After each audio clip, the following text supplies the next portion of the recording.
Hi, my dear children. Welcome again to the new session of Hindi. In this video, we'll do the question answers and book exercises of Part 1 हम नन्हे नन्हे बच्चे हैं. Okay, let's start. बेटा यहाँ आप खोलिए इसके लिए ओपन पेज 11. शब्दार्थ हम ऑलरेडी कर चुके हैं लास्ट वीडियो में. ये आपने बुक से याद करने हैं. यहाँ देखिए बुक एक्सरसाइजेस पार्ट से सोचिए और बताइए. बेटे ये जो तीनों क्वेश्चंस हैं ये मौखिक हैं. ये मैंने कॉपी में लिखे हैं, ये हम बाद में करते हैं कॉपी वर्क में. पहले बुक का आ जाइए लिखित. आपने यहाँ से देखिए बेटा फर्स्ट कविता की पंक्तियाँ पूरी कीजिए. बेटा कविता में से देख के हमने पंक्तियाँ पूरी करनी है. मैम ने लिखी हुई है. आपने सेशन ख़त्म होने के बाद ये सारा मैं ये जो वीडियो आपका लेसन ख़त्म हो जाएगा तो मैं सारा आपका व्हाट्सएप ग्रुप में डालूंगी. बेटा वहाँ से देख के अपनी कॉपीज़ में बुक्स में लिख लेना. और जो बच्चे अभी लिख सकते हैं वो साथ साथ में यहाँ से अभी भी लिख सकते हैं. सबसे पहले देखिए अपना पथ डैश ना तोड़ेंगे. तो बेटा क्या आएगा यहाँ पर? अपना पथ कभी ना छोड़ेंगे, अपना प्रण कभी ना तोड़ेंगे. ओके. नेक्स्ट हिम्मत से नाता जोड़ेंगे. ठीक है, आगे समझ में ये आपका कविता की पंक्ति है, इसको ऐसे पूरे करना है. सेकंड देखिए दिए गए प्रश्नों के उत्तर में सही निशान लगाइए. इस कविता में किसकी जय जय गाने के लिए कहा है? देखिए बेटा किसकी? जननी की, बहन की, दोस्त की. तो बेटा यहाँ पर इसका आंसर आएगा जननी की. यहाँ पर टिक कीजिए. ओके. इस कविता में किससे नाता जोड़ने के लिए कहा है? प्रण से, धुन से, हिम्मत से. तो बेटा नाता जोड़ने के लिए कहा है हिम्मत से. यहाँ पर टिक कीजिए. ओके. ये देखो सारा. अब आप आइए नेक्स्ट पेज पे. बेटा ये इसके क्वेश्चन आंसर्स हैं, ये हमने सब कॉपी में किए हैं. तो यहाँ पर आप इसको नेक्स्ट आइए. यहाँ भाषा ज्ञान, इसमें करेंगे हम समानार्थक शब्द, समानतुक वाले शब्द, विलोम शब्द. मैं आपको बारी बारी से समझाती जाती हूँ. आप ये पहले सबसे पहले समान अर्थ बताने वाले शब्दों को समानार्थक शब्द कहते हैं. जैसे पुत्र, बेटा, लड़का. तो आपने इसको अंडरलाइन करो और यहाँ पर लिखो लर्न. बेटा आपको एग्जाम में इसकी डेफिनेशन आ सकती है लिखने के लिए कि ये बताओ समानार्थक शब्द किसे कहते हैं. तो आपने लिखना है समान अर्थ वाले बताने वाले शब्दों को समानार्थक शब्द कहते हैं. जैसे पुत्र, बेटा, लड़का. बेटा जो शब्द जिनकी सेम ही आंसर होता है, मतलब उनका सेम वही आंसर, जैसे कोई भी शब्द है तो वो एक शब्द नहीं है, हर शब्द के एक एक दो दो तीन तीन अर्थ होते हैं. तो उनको जो सेम अर्थ बताते हैं उस शब्द का, उसको समानार्थक शब्द कहते हैं. तो ये इसको करते हैं हम. नीचे दिए गए शब्दों के समानार्थक शब्द छांट कर लिखिए. बेटा यहाँ पर ऊपर ये शब्द दिए हुए हैं और यहाँ पर हमने नीचे यहाँ से छांट के लिखना है इनके सामने. ठीक है. जननी को और क्या कहते हैं? माता. यहाँ पर लिखो.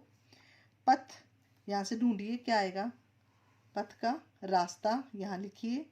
ताकत, शक्ति, सामने यहाँ ताकत के सामने लिखिए शक्ति. भय यहाँ से ढूंढ के निकालिए, इसके सामने डर लिखिए. ध्वजा, झंडा. प्रण, प्रतिज्ञा. हिमगिरी, पर्वत. नाता, रिश्ता. समझ में आ गया बेटा? ये आपने सामने से यहाँ से ऊपर से ढूंढ के यहाँ सामने इनके समानार्थक शब्द लिखे. जो ये शब्द हैं उनके ये समानार्थक शब्द हैं. ओके. दिए गए शब्दों के दो समान तुक वाले शब्द कविता में से ढूंढकर लिखिए. तुक बेटा राइमिंग वर्ड्स होते हैं. समान तुक वाले शब्दों को क्या बोलते हैं? Rhyming words. उसके बाद ये देखिए सबसे पहले बच्चे का क्या आएगा? कच्चे, सच्चे. छोड़ेंगे का तोड़ेंगे, जोड़ेंगे. डोलेंगे का तोलेंगे, बोलेंगे. ओके. बेटा ये समान तुक वाले शब्द हैं, राइमिंग वर्ड्स. ओके. नेक्स्ट देखिए बेटा, आइए इस पेज पे आप. पेज 13 थर्ड देखिए बेटा क्वेश्चन. उल्टे अर्थ बताने वाले शब्दों को विलोम शब्द कहते हैं. जैसे सच का झूठ, आगे का पीछे. यहाँ आप इसको अंडरलाइन करो और यहाँ लर्न लिखो. तो विलोम शब्द किसे कहते हैं? उल्टे अर्थ बताने वाले शब्दों को. बेटा जब कोई शब्द लिखा है और उसका जो अगला उसका आंसर है उसका उल्टा अर्थ बताता है तो उसको विलोम शब्द कहते हैं। जैसे सच क्या होता है, उसका उल्टा क्या होगा, झूठ, ये इसका विलोम हो गया। आगे का विलोम क्या हुआ, पीछे। ओके, उल्टा जो अर्थ बताए। तो नीचे दिए गए शब्दों में विलोम शब्द में सही का निशान लगाइए। बेटा यहाँ शब्द लिखे हैं और उनके आंसर्स आगे 2-2 3-3 दिए हुए हैं, आपने जो सही है वो उस पर निशान लगाना है। उल्टा उसका जो होगा, अपना का सगा, पराया अपने, तो अपना का उल्टा क्या होता है, पराया, यहाँ पर टिक करो। सच्चा का उल्टा क्या होता है, झूठा, सत्य, सच, तो झूठा इसका, सच्चा का उल्टा यहाँ टिक कीजिए। अधिक का बड़ा, अनेक, कम, तो अधिक का उल्टा क्या होगा, कम, यहाँ पर टिक करो। कमज़ोर का उल्टा क्या होगा, भारी, ताकतवर, हल्का, तो ताकतवर पर टिक कीजिए। ठीक है, आगे विलोम शब्द समझ में। अब नेक्स्ट देखिए, ये भी जाने बेटा, ये थोड़ा सा यहाँ पर अपने देश के झंडे के बारे में लिखा हुआ है, तो ये आपने जानना है, एग्जाम में भी आ सकता है, इसको अच्छे से लर्न कर लेना और याद कर लेना, तो कहीं से कुछ भी यहाँ से क्वेश्चन बन के आ सकता है। हमारे भारत देश का झंडा तिरंगा है। हमारे भारत देश के झंडे का नाम क्या है, तिरंगा है। इसमें सबसे ऊपर के केसरिया रंग, सबसे ऊपर कौन सा रंग होता है, केसरिया, बीच में सफ़ेद रंग और सबसे नीचे हरा रंग होता है। ठीक है, ये देखो मैंने झंडा तिरंगा, केसरिया, सफ़ेद, हरा, इसके नीचे अंडरलाइन किया, आप भी कीजिए। सफ़ेद पट्टी के बीच में नीले रंग का अशोक चक्र होता है। बेटा सफ़ेद पट्टी के बीच में कौन से रंग का अशोक चक्र होता है, नीले रंग का, और जिसमें 24 तीलियां होती हैं। कितनी तीलियां होती हैं, 24।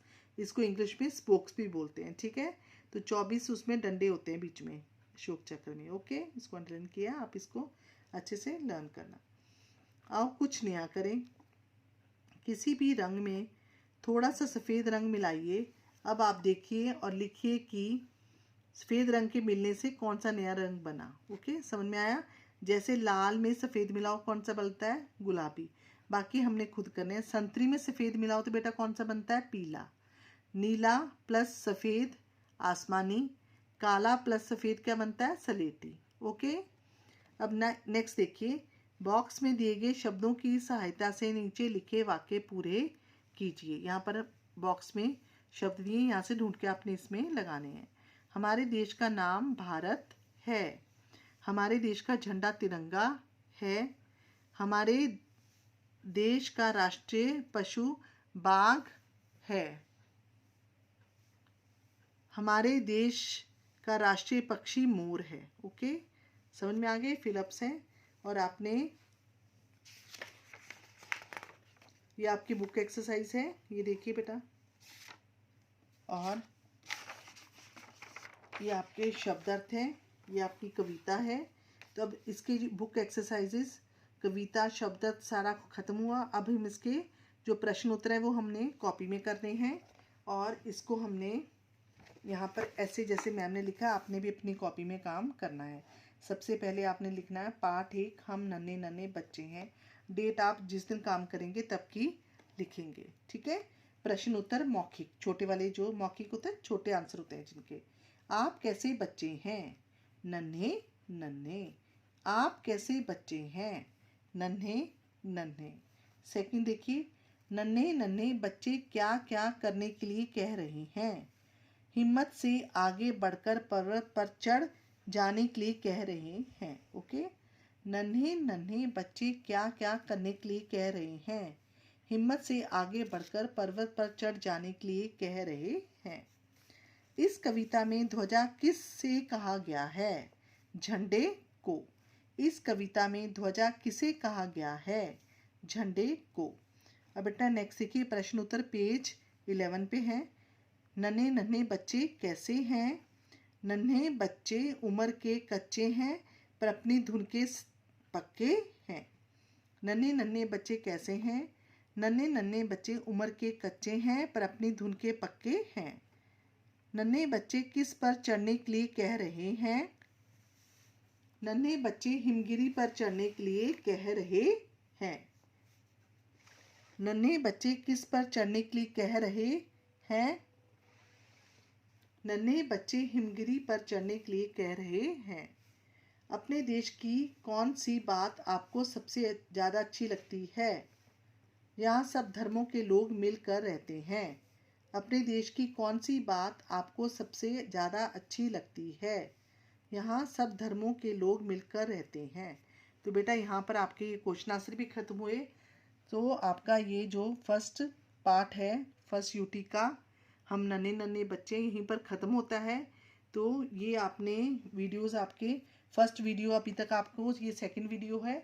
फर्स्ट वीडियो में मैंने इस कविता की रीडिंग की थी और समझाया था और आपको कवि का नाम और आपको संदेश के बारे में बताया था और शब्द अर्थ कराए थे जो आपने अच्छे से लर्न करने हैं।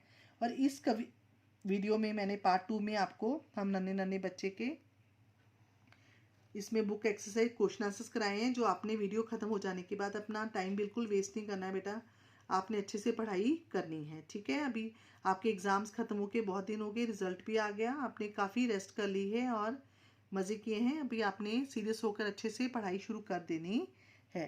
तो यहीं पर आपका ये लेसन ख़त्म होता है बेटा। अच्छे से पढ़ाई करो, सुंदर राइटिंग में काम लिखो, आपकी लिखाई बिल्कुल साफ़ होनी चाहिए, बिल्कुल गंदा आपने नहीं लिखना है, स्पेलिंग्स वगैरह लिख कर प्रैक्टिस करने हैं और मम्मा पापा का अच्छे से कहना मानना है। ठीक है, और पढ़ाई में बिल्कुल अच्छे से मन लगा कर करनी है। ठीक है, तो till then take care, stay safe, be at home, okay, bye.